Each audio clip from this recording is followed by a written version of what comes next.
Eh bien, bonsoir à tous qui êtes dans cette salle du Petit Journal Montparnasse et à vous qui nous suivez sur la page Facebook de l'Humanitaire dans tous ces états. Donc, bienvenue pour ce 5 à 7 de la rentrée de l'automne, ce premier 5 à 7 placé donc sous le signe des troubles post-traumatiques d'apparition différée tant chez les humanitaires que chez les militaires.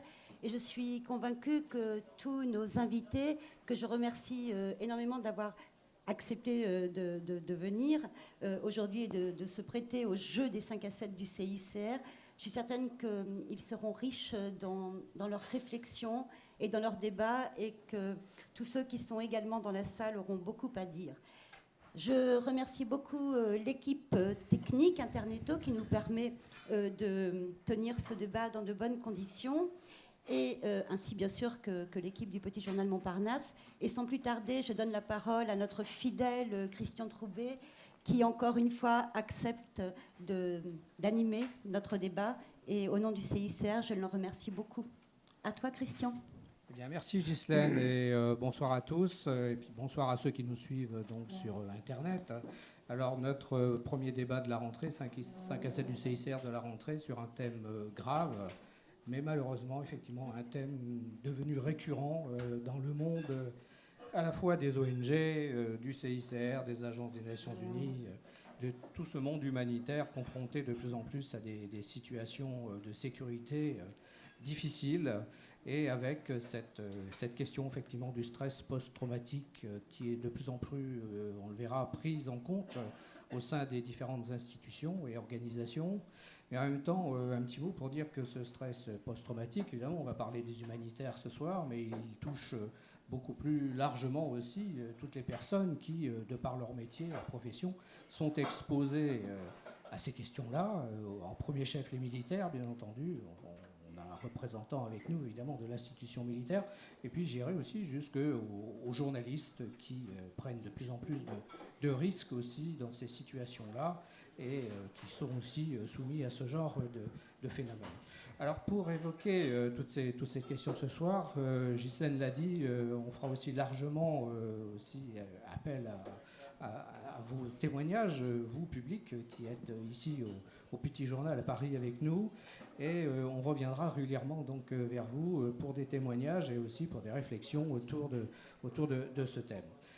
Que dire déjà? Eh bien, premièrement, avant de présenter nos intervenants, que sans doute cette question est très ancienne et qu'on pourrait presque dire, si on regarde un souvenir de Solferino, en fait d'Henri Dunant, que peut-être même la Croix-Rouge, le CICR, est né quelque part d'une situation post-traumatique, qui était celle d'Henri Dunant lui-même, qui, horrifié par ce qu'il a vu sur le champ de bataille, a décidé de mener une thérapie personnelle qui a été de créer la Croix-Rouge, de créer cette institution.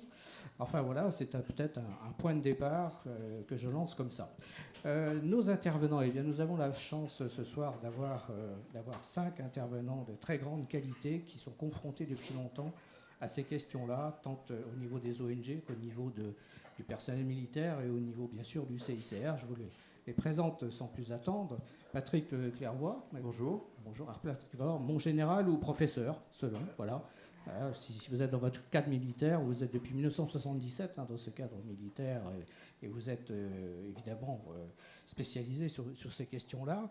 Vous êtes aujourd'hui à l'école du Val-de-Grâce, voilà, et vous avez suivi depuis toutes ces décennies l'évolution de ces questions-là. Donc vous êtes docteur, professeur à l'école du Val-de-Grâce. Ensuite, pour le CICR, eh bien, le CICR, évidemment, Barthold Birens de Haan, donc vous êtes médecin psychiatre, vous êtes ancien responsable des programmes de soutien au personnel du CICR. Vous continuez, vous n'êtes plus au CICR, mais vous continuez dans un autre cadre donc, à réfléchir et à agir sur ces questions-là. Et à côté de vous, eh bien, nous avons Cyrina Abichère-Perron, donc vous êtes au CICR, voilà, et vous occupez donc, vous êtes chef de l'unité santé des collaborateurs du CICR. Voilà. Et puis, eh bien, à ma gauche, le secteur des ONG. donc représentée par Marianne Kedia. Marianne Kedia, donc, vous êtes docteur en psychologie clinique et vous êtes depuis maintenant presque une année donc, à Action contre la faim. Voilà. Et puis Médecins sans frontières, donc Nicolas Veilleux, donc, qui donc, est psychologue humanitaire à MSF.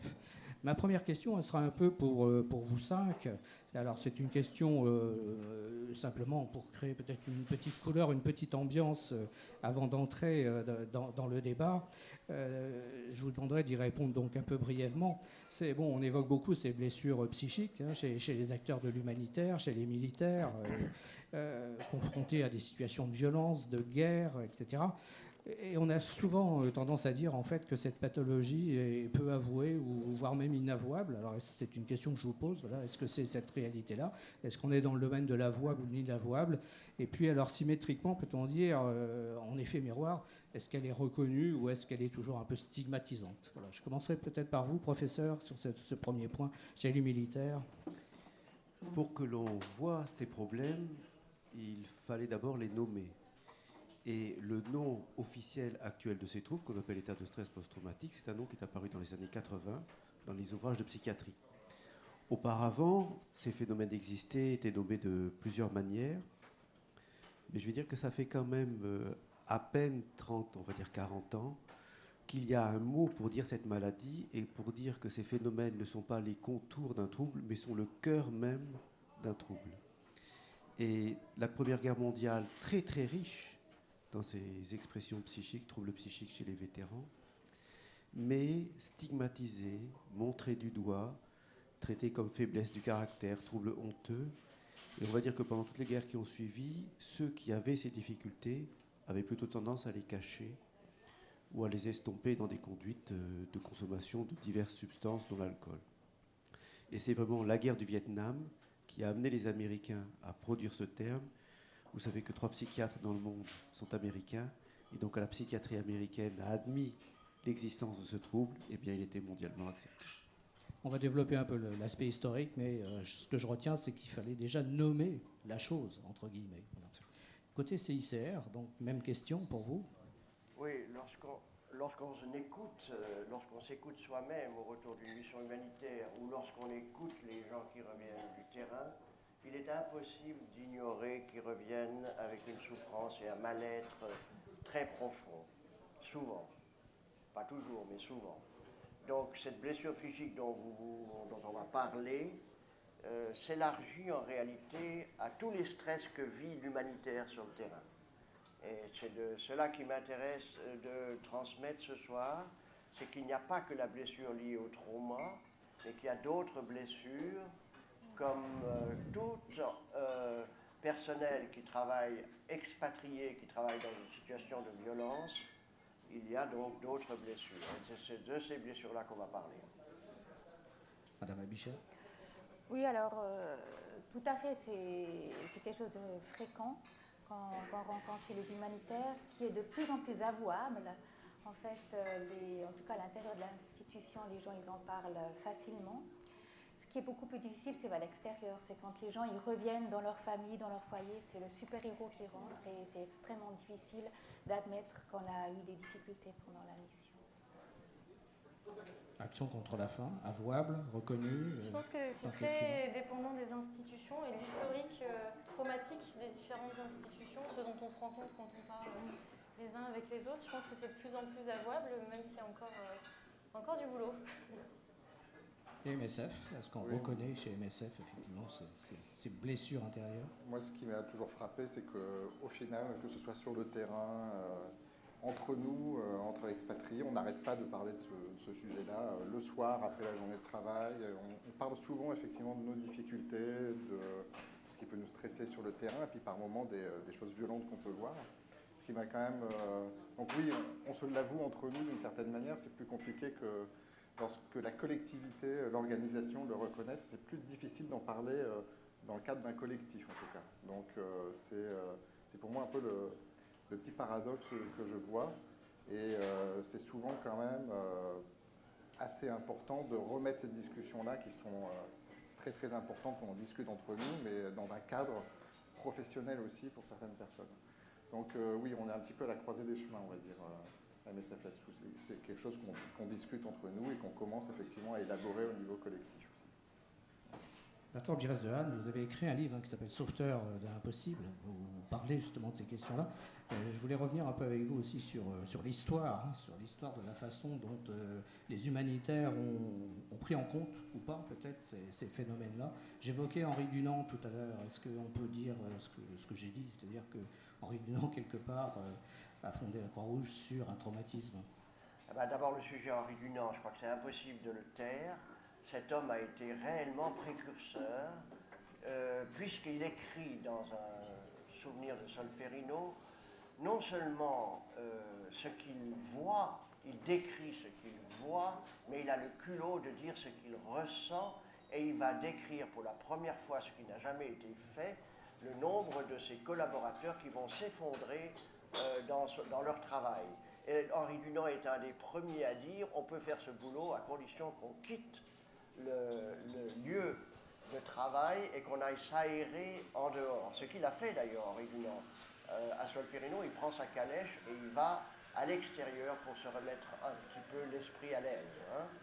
Alors, je ne vais pas vous détailler, mais au CICR, quand on a lancé ce dossier, on s'est dit, comme le sujet de ce soir, ce sont les traumatismes de guerre dont souffre le fameux troisième combattant, donc l'humanitaire. Le troisième combattant qui est au chevet des victimes va subir pratiquement les mêmes traumatismes que la victime. Et lorsque nous avons lancé ce sujet, nous sommes partis, je me souviens, en ex-Yougoslavie. J'avais été envoyé pour faire un bilan dans les différentes délégations et sous-délégations pour voir quel était le problème. Et je ne cacherai pas qu'à ma grande surprise, en ayant parcouru au moins 8 sous-délégations, les gens m'ont dit mais arrête de nous parler de la guerre, arrête de nous parler des combats, arrête de nous parler des bombes qui nous tombent dessus, c'est pas ça mon problème. Mon problème, si tu veux parler du stress, mon problème c'est mon voisin, et mon problème c'est mon chef, et mon problème c'est la fatigue, mais c'est pas le risque de recevoir un pruneau. Et il faut bien comprendre qu'à ce moment-là, on est en 92, et moi, tout naïf, je découvre ce que sont les risques psychosociaux qui ont été admirablement décrits ensuite. Dans les années 2000, on a compris que tous les employés d'entreprise subissaient des risques psychosociaux qui étaient liés non pas seulement au danger de leur travail, mais au problème du management et au problème du voisin. Donc on a commencé, nous, très vite à décrire, ok, il y a le stress traumatique qui est lié à l'incident de sécurité, au péril qui approche sur soi-même, mais il y a aussi d'autres stress.